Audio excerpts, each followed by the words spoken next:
Can everybody hear? Am I coming over loud and clear? Because I'm finding this absolutely surreal. That's the first thing I have to say. But before I say that, I want to thank Cara and say it's an absolute honour to be asked to do one of these lectures. The last time I gave a talk on John, I gave it at the Clifton Arts Festival last September. And I thought that in itself was surreal because it was a live event, but it was between two lockdowns. And so they were confining the groups, making them very small.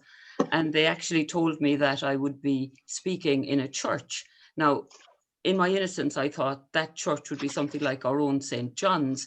And I kind of imagined myself up in this nice little intimate setting, and that I'd have 30 or 40 people there because that's what they were limited to. And it would be just the normal response. But I ended up in a church bigger than our own parish church here. It was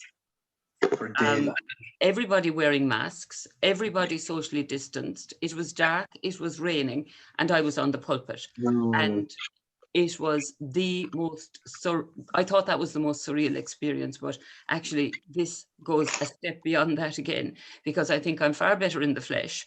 And I certainly find I'm terrified of the technology. Now, I've been through it with Cara, and I'm just hoping that when I try to share my screen and when I try to give a little audio clip of John, that I'm going to manage this from my desk here playing with this computer. But so what I'm going to do is I'm going to share my screen and put up a slideshow that I'd been kind of putting together with this talk. So just hoping now that this is all going to work. Bear with me and we'll start in on talking about John Moriarty as soon as I manage to get him up on the screen here. So I'm going now. I suppose anytime I'm asked to say anything about John Moriarty, my almost panicked reaction really is, where in God's name am I going to start on this? And even worse, how will I ever end it? When John himself gave talks, and a lot of you, I presume, here tonight will have known him and will have attended those talks, they could go on and you would want to be there for the hours that he went on for, and there was always more to say. But one of the difficulties is then knowing, when you're talking about John Moriarty, is that you're talking to people, some of whom know him extremely well, some of who've studied the work, some of who are beginning the journey, some to whom he's just a name. And therefore, I just wonder what to bring to such a diverse crowd, really. So I'm just hoping that tonight I'm going to bring something for everybody in this, I suppose, online audience. So I'm going to bring something first from Moyvane in North Kerry, where John was born on February the 2nd, 1938, and from where he drew great riches. Now, it was a place not exactly scenic, but where John's love of nature and animals and stories was nourished, and where his sense of the mystical in the natural world, that was a sense, I think, that he inherited from his father, Jimmy Moriarty, where it grew and flourished. And he could write a passage like this. And I'm going to read now a piece from Nostos. More often than not now, I'd go off through the fields on my own. There were fields that I loved, fields with the sward of natural wild herbs. In the hill meadow, I saw hints of paradise. It was the only name I had for the flowers that grew there. Primroses and cowslips in the dry parts of it, and in the more marshy parts, buttercups and orchids.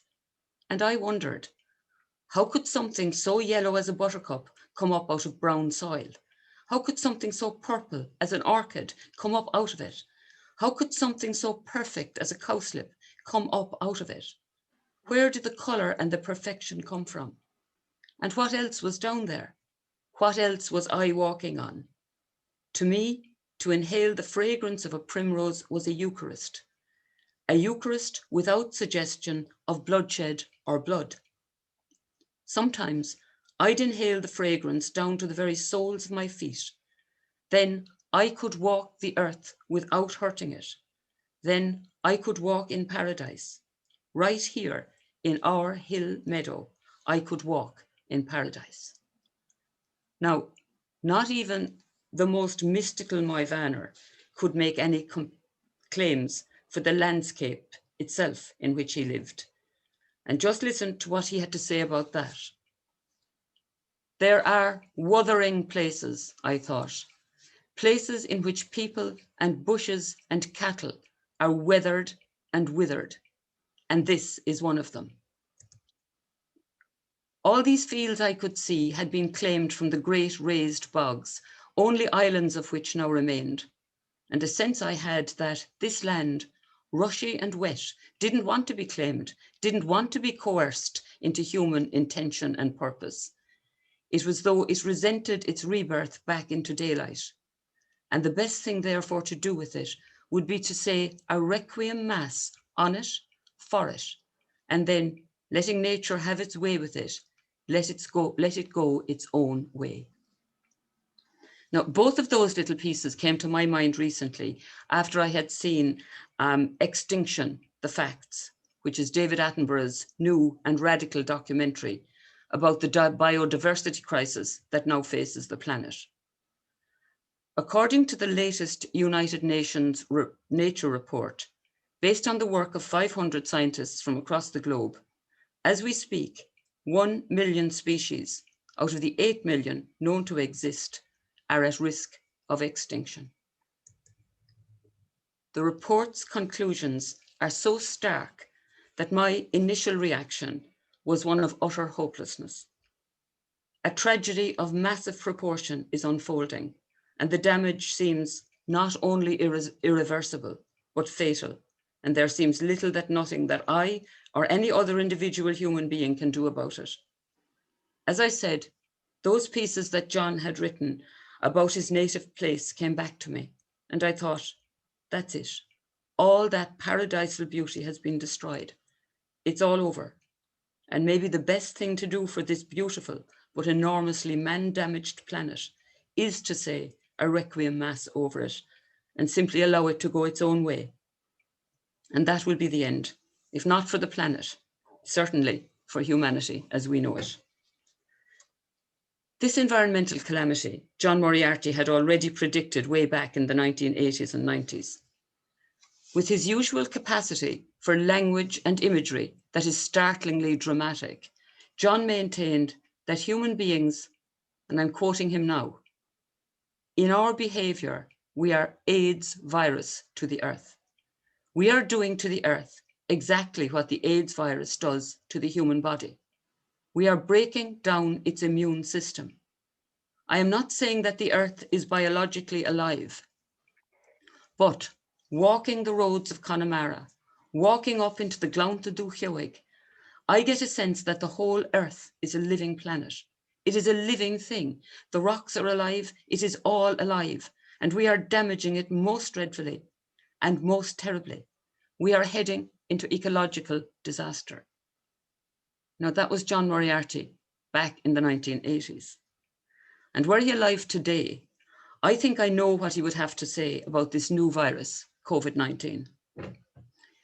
I don't think he'd focus on the human toll that the virus is taking. I think that he'd imagine rolling the earth into the nearest testing center, and he would make great drama about the result. I can almost hear him saying, Jesus, Mary, and Joseph, the result was off the scale.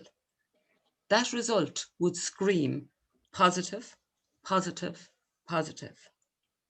Our earth, that he always called our great and sacred earth, would exhibit every symptom of this nasty illness.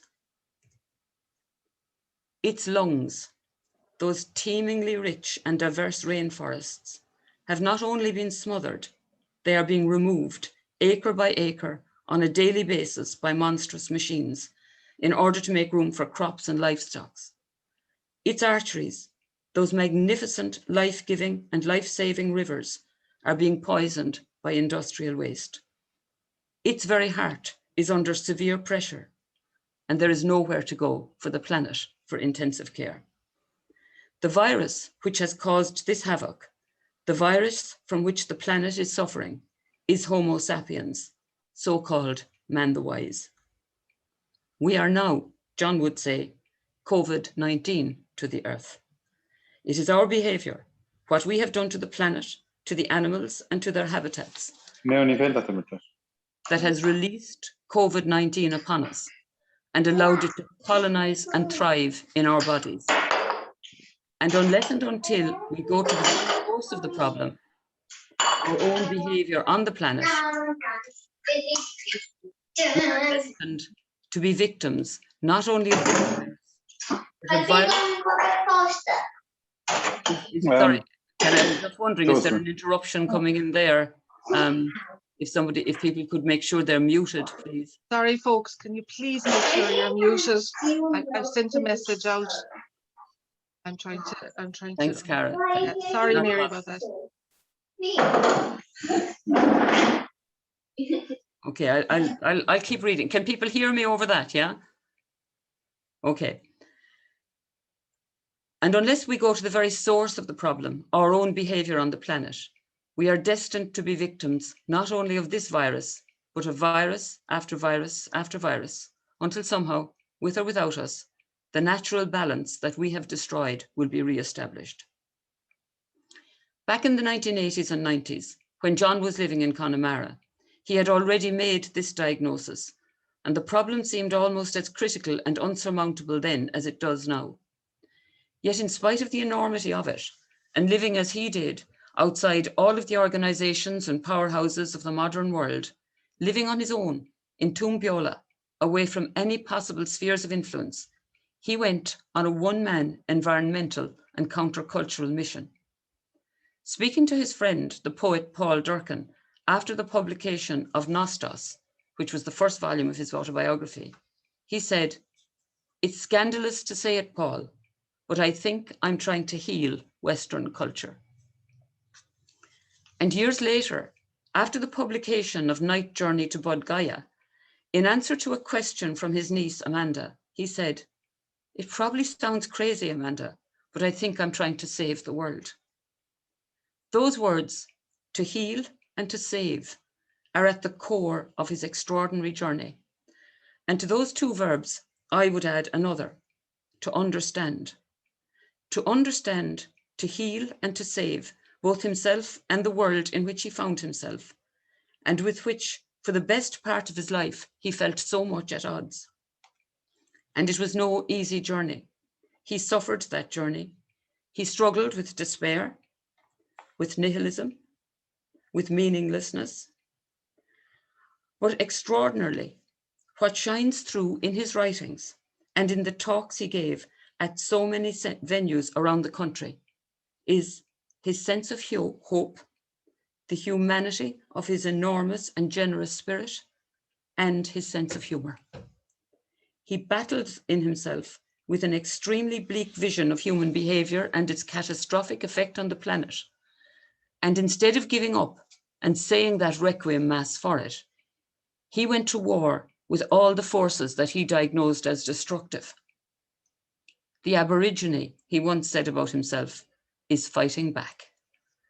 And towards the end of his life, even as the cancer that killed him was ravaging his body, he could say, "How sad to be any age, 9 or 90, and not want to change the world." So, with his example before us, and even in the light of Extinction the Facts with its bleak, bleak message, we must accept that hopelessness and despair are not an option for us. We must take a leaf from his life and examine both his diagnosis of the modern world and his prescription for it. Firstly, the diagnosis. Modern humanity, he said, is destitute humanity. I mean, we are living in a wasteland.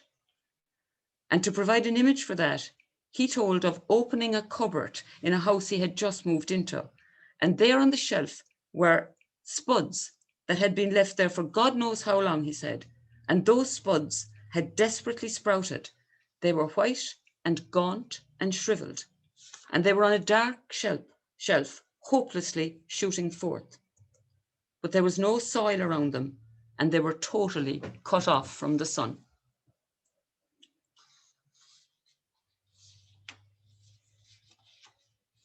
They had been cut off from what nourishes them. And now he said, modern humanity, we are a little bit like those spuds in that cupboard. We are cut off from soil and sun. And so we do need to be inhumed again, to get in touch with soil in the best sense of that which nourishes us. Not soil in a sense as that which a chemist might analyze, but that deep place within ourselves that nourishes us.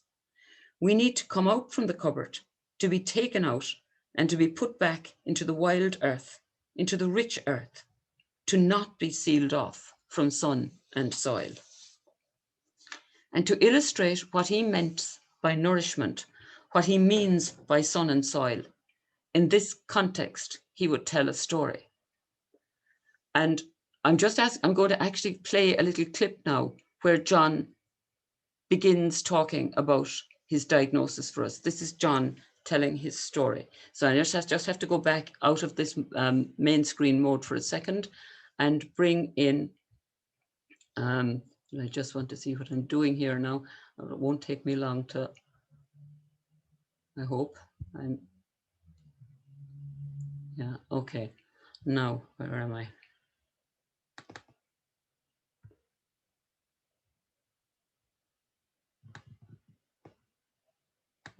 It's a story out of Africa. I mean, the story goes that I think it was at the end of the 18th century, or maybe the beginning of the 19th century, there was a plunderer explorer somewhere in Africa, and he had amassed a huge fortune in merchandisable goods, wonderful African ivories and splendid carvings. Now, he was somewhere in the heart of Africa, and he had to get them to the coast of the Indian Ocean to rendezvous with a ship that would be passing that way the next moon. And so he hired the best African porters he could get, not just strong men, but he had to hire men who were happy, because this was going to be a long journey. And one morning, having eaten, they were ready to assume their burdens, and off they went singing their songs. And it was a joy to be with them, because they were happy, and the spirits of their ancestors were coming with them, and their gods were coming with them. And the next morning again, they assumed their burdens, and off they went. And the third morning, and the fourth morning, the fifth morning, these people were happy people. And they travelled finally out of their own tribal lands into other kinds of lands that were geologically different, and the vegetation was different, and the animals were different. But they were still singing, and their gods were coming with them, because the gods were in the songs. And after 2.5 moons, it looked as if they had made tremendous progress. They had indeed made tremendous progress, and they were going to be at the coast of the Indian Ocean to rendezvous with the ship.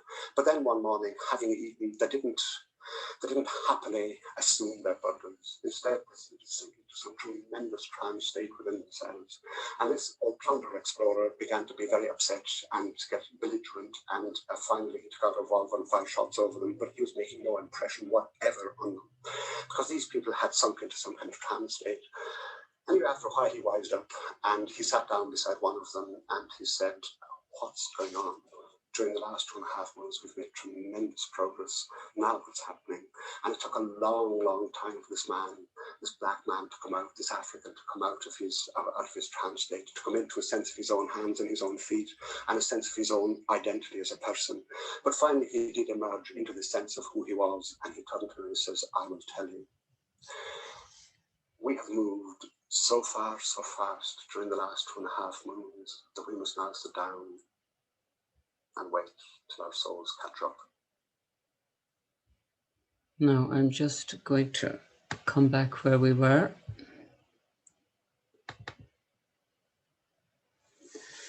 So having told that story, John would go on to say, "It seems to me now that during the last 3 centuries in Europe, we have moved so far, so fast, that we really have lost our souls.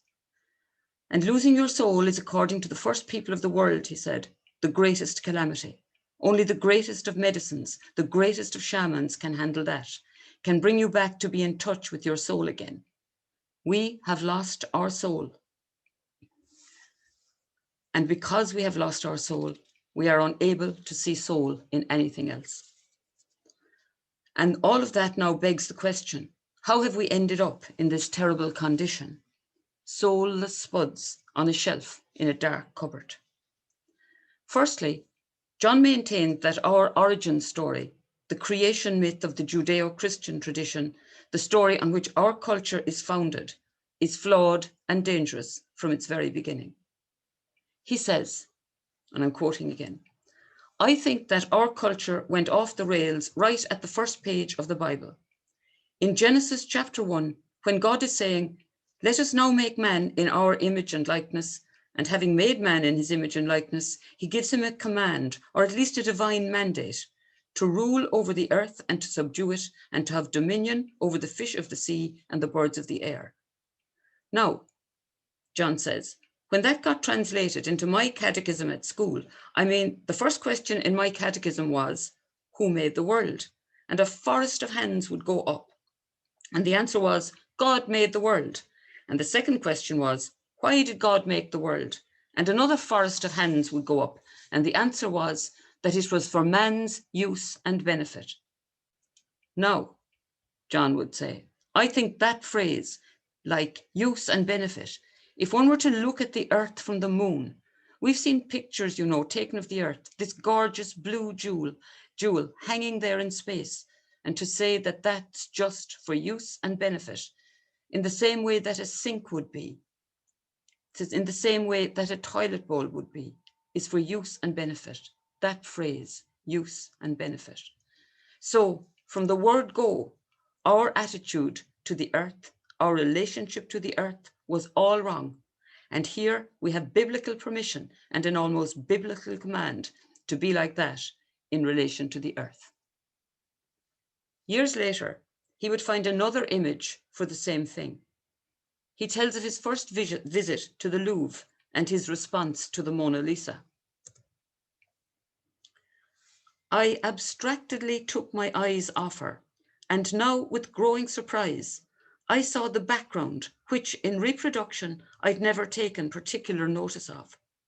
Within minutes, I was talking to her, and still that night I was talking to her, telling her that, yes, you are beautiful, as outlandishly beautiful and as wonderful as everyone says you are. But I hope that I won't hurt your feelings if I tell you that, marvelous and all as you are blocking my view. So if you wouldn't mind, would you please move aside, and then I'll have unobstructed vision of the world behind you. And his fantasy continued. You could stand out here with me, and the two of us then could look at the world. For centuries now, Mona, you've had your back to the world.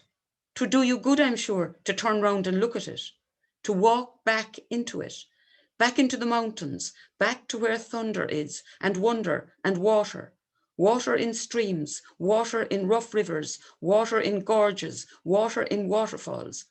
I imagine you walking back, Mona, growing smaller and smaller. You are walking into the mountains, into Tao. In the mouth of the final valley, you look back, and I know what your smile means. The human head blocks the view. It was never meant to fill the whole frame. So he maintains the human head fills the whole frame and has biblical authority to rule over the earth and subdue it for its own use and benefit. Add that attitude, he would say, to another more recent story, the scientific story that we have been telling ourselves since the great age of the Enlightenment, a story that John believed has taken all sense of wonder and awe and miracle from the world. The outlook that Brendan Kennelly recounts when, in speaking with a scientist friend in Trinity College, Brendan mentioned the mystery of life. The response he got was, Brendan, there's no such thing as mystery. All that mystery is as yet undiscovered facts. Everything is now knowable, reducible, rational. The universe began with a big bang and will end with a big crunch, giving us the image of a utilitarian planet in a meaningless cosmos with man as supreme being and the greatest good being economic success. Right now, John said, our eyes are like brain tumors of economic seeing. Farmers looking at a cow see only kilos of meat. They can't see a living being. They see kilos of meat. I remember once walking by a glorious salmon river up near Ballynahinch Castle in Connemara. It was May, and we were walking under a great beech tree, and it was putting out its leaves. Its great miracle was happening. And I said to Mike, the friend who was walking with me, "Isn't it just wonderful, Mike?" And he stood back and looked up at it. "Christ," he said, "'tis. There's about 300 cubic feet of timber in that one." When we've arrived, John says, at the point when we look at a cow and see kilos of meat, and we look at a tree and see cubic feet of timber, when our astrophysicists examine the night sky and explain that it began with a big bang and will end with a big crunch, when our biologists and botanists tell us that we are what we eat, then I really think that we have come into a terrible universe. We have lost soul in us. We can't see aliveness. We can't see anything more than biology. If it is true that all we are is what we eat, then we are no more than transformed groceries brought home from a favorite supermarket in a plastic bag. So, he is telling us, we have lost soul, we have lost our sense of wonder and mystery, we are spuds on a shelf, we are transformed groceries, and we are destroying the planet. What counter-cultural vision could he possibly provide as an antidote, as a cure for that forlorn condition, particularly since for the most part, we are mostly unaware that this is our actual condition. We, he tells us, are busy, busy mice in a busy, distracted world, and we have no time for the big questions. But maybe now, in the light of the wake-up call that is COVID-19, we might begin to listen. And in listening, we must be prepared to make an act of faith. We must accept what John ultimately came to believe. And again, I quote, that there is soul. And by soul, I mean there is something in me that is older and prior to the elements. There is something in me and in all of you that is older and prior to the sun and the galaxy and to the universe itself. There is something that isn't even involved in the universe. It is transcendent. He tells us that to recognize this transcendence, to see transcendence in the glories and wonders and terrors of the planet on which we are privileged to live, to recognize that we are all part of the same great spirit, a spirit that he says wears many masks. That is what John called silver branch perception. And it is the cultivation of that perception, and only that, that will enable silver branch behavior. Behavior that might, if we are very lucky, enable us to prevent environmental disaster. This, of course, is all very fine talk, but how does it translate into action that might have even the smallest possibility of making any inroads into what we now know is happening to the planet with a speed that is frightening? Obviously, there needs to be a global sea change in the attitudes of multinational corporations, of governments, of industrialists, of the massively wealthy private individuals who control so much of the world's wealth. And all of that is outside our control. But John did have one very powerful and empowering insight when he said, "It is always in the single individual that humanity comes to its feet." It came to its feet in him, and we must find ways of allowing it to come to its feet in us. And yes, we can do the little things. We can consume more ethically. We can manage waste. We can conserve energy. We can raise awareness. We can petition politicians. And these are the practical secular responses that we all need to make. But according to John, there's a far bigger task before us. It is a spiritual task. And to explain it, he did, of course, have a very powerful and original message. In his overture to the first volume of the Turtle Trilogy, he states, "I know of no other than a religious response to the stupendous risk of being human." He again returns to one of his favorite sayings, "There is surely some spark of divinity in us," and claims that it is only by growing this divine spark that there can be any hope of evolutionary improvement. The growing of this spark requires work, call it soul work, that demands space and time.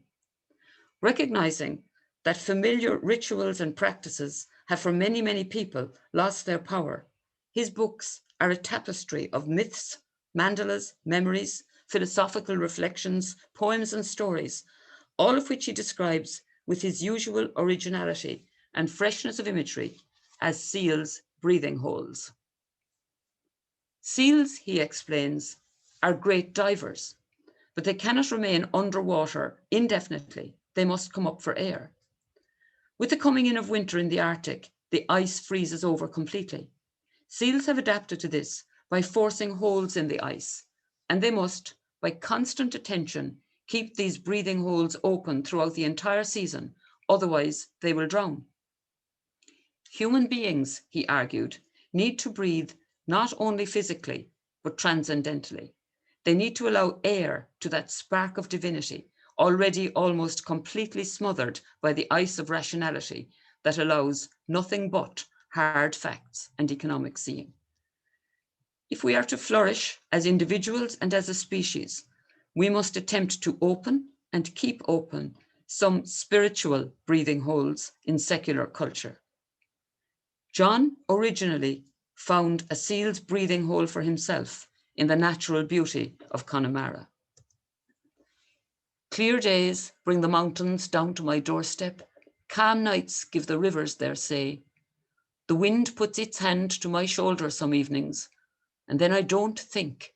I just leave what I'm doing, and I go the soul's way. Those of you who know his personal story will know that at the age of 33, he resigned from a very successful lecturing career in the University of Manitoba in Canada and returned to Ireland with the intention of finding what he called his soul outside society. That he spent the first few years there attempting to baptize himself out of Western culture and to remake his mind among the mountains and lakes of Connemara, where he lived a richly sensuous life. That was obviously a very dramatic and costly seal's breathing hole, and he does not advocate that we all jump ship, but he does advise that we get out there into the wild places and let those places have a healing effect on us. And that is not to advocate a sentimental look at the natural world. John was all too aware of what Aldous Huxley called the yoga of horror that pervades the natural and indeed the human world that is part of everyday reality. The otter with a trout between its teeth, the savagery wreaked on young nestlings by the teeth of a pine marten, the sight of an eel dying in a blue plastic barrel, having been trapped on its way to the spawning grounds by submerged nets, the black iron famine pot, now a water trough that sat in the garden of the angler's return. He did not have far to look to find incriminating evidence of the pain in the universe, but he was now convinced that this apparently intrinsic indifference and cruelty is not the whole story.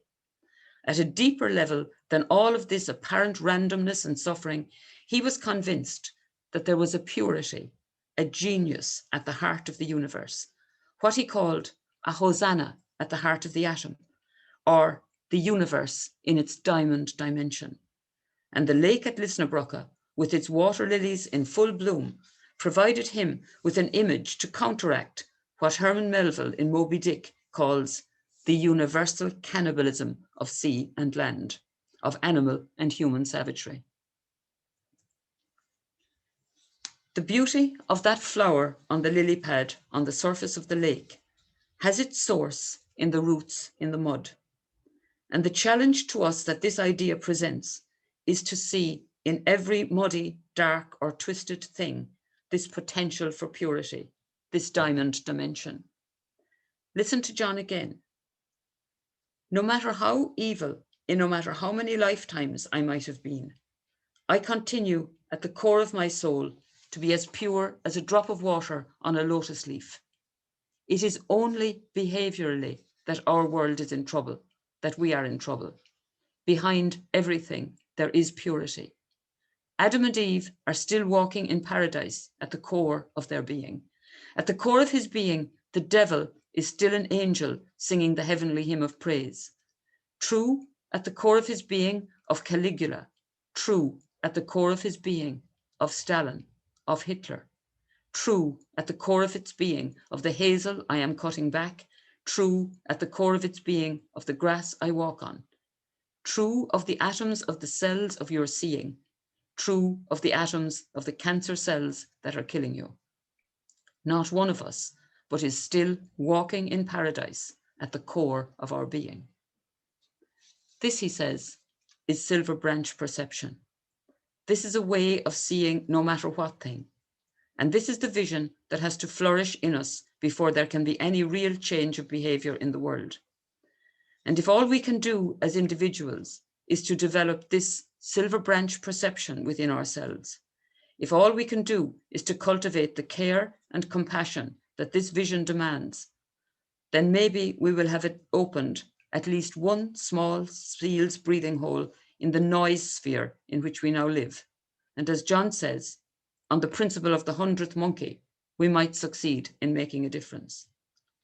And so, besides the secular changes that we must make, remember the seal's breathing holes that John suggests. Remember silver branch perception. Remember what he said about the moon landing. It is no great step at all, Niall, to walk on the moon, not when we have not yet learned how to walk ethically on the earth. Remember what he said to the Mona Lisa. Reduce the size of your beautiful human head. Remember to cultivate beauty in your life, whether it is story or poem or painting or architecture or music. Remember what he said to Tommy Tiernan. Walk backwards across China. Don't allow yourself to be routinized by the society in which you are living. Remember that he said that we must learn to ghost dance the light of common day out of our eyes and become open to the possibility of miracle and wonder. Remember what he said about happiness. When people ask me, are you happy? I say, that isn't quite the question. The real question is, am I still growing? And is my life still an adventure full of trouble, full of joy, full of pain, full of cataclysm? Am I still living dangerously? So am I still growing is the real question. But when thinking about John Moriarty, also remember that by focusing, as I have done here this evening, on the way we as individuals might respond to our current crisis, I have, of course, totally neglected the far bigger vision that John developed. He was more than aware that isolated individual effort was not going to be enough to heal the world. He had a far greater adventure in mind. He wanted to heal Christianity itself. And with that aim in view, he wanted to found a Christian monastic hedge school. He reinterpreted and reimagined the Christian story in a way that could appeal to believers and non-believers alike. He reimagined it in a way he hoped could appeal to Muslims, Hindus, Buddhists, Jews, scientists. He saw in Christianity the potential to heal humanity, and he saw that the consequence of that healing would be to heal the planet. If our vision of the earth and our vision of our place on the earth can be healed, then we will never be able to harm it. We will never be able to take a chainsaw to it in the unthinking, destructive way that we do now. With a healed vision, a vision bequeathed to us in the amazing legacy of John Moriarty, we could all be enabled to walk beautifully and consequently COVID-free on this great and sacred earth. Thank you all for listening. That's the end of my input for the evening. Unless there are questions on that, I'll go back to you now, Cara. Thank you so much, Mary. I'm just getting that we just get the full screen there now, and we just see gallery view. Great. See people. So yes, thank you. That was fascinating, Mary. Very much food for thought. My apologies for some of the noise interference. I suppose that's what happens when you have a large audience. But yes, are there any questions? Would anybody like to ask a question or have a comment or anything? You could just unmute yourselves if you do. We're all very silent. My God. I think they're taking it all in, Mary. the message that you gave to us tonight from John, from his own words, certainly one that is extremely relevant for today and these strange times that we're living in. Yeah. Hello. Sorry, I have somebody there. Who's that? Yes, Michael Boyle here in St. John's, Newfoundland. And one of the things that that amazed me in John's work was this particular sentence. I may not be paraphrasing correctly. He mentioned for immigrants, one of the first things immigrants should do when they're coming home is to stop maybe a mile or a mile and a half from their house or come unannounced. And, you know, there's something in that.